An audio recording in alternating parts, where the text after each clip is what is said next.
Right details చూస్తే GHMC early bird scheme తీసుకొచ్చింది. Greater Hyderabad కి ప్రధాన ఆర్థిక వనరైన property tax early bird scheme కింద రికార్డు స్థాయిలో కలెక్షన్ వచ్చాయి. అనుకున్న దానికన్నా ఎక్కువ మొత్తంలో ట్యాక్స్ వసూలు చేయగలిగారు అధికారులు.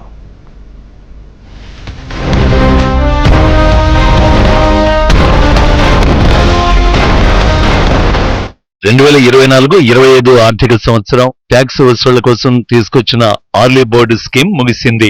ఏప్రిల్ 1 నుంచి 30వ తేదీ అర్ధరాత్రి వరకు ముందస్తుగా పన్ను చెల్లించే వారికి 5% రాయితీని ఇచ్చారు.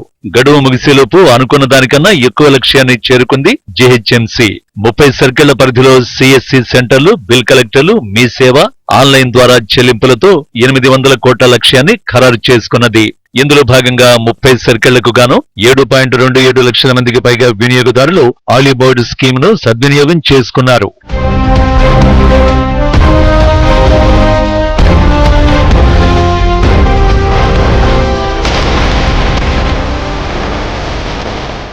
ఆర్లీ బోర్డు కింద ప్రాపర్టీ ట్యాక్స్ చెల్లించే వారి సంఖ్య ఏటా పెరుగుతోంది. గత ఏడాది 6,10,000 మంది సద్వినియోగం చేసుకోగా ఈసారి ఆ సంఖ్య 7,27,000కు చేరింది. రిబేటు వస్తుండటంతో ప్రాపర్టీదారులు ట్యాక్స్ చెల్లించేందుకు ముందుకొస్తున్నారు. ఆర్లీ బోర్డు స్కీమ్ జేహెచ్ఎంసీలో 8 ఏళ్లుగా అమలవుతోంది.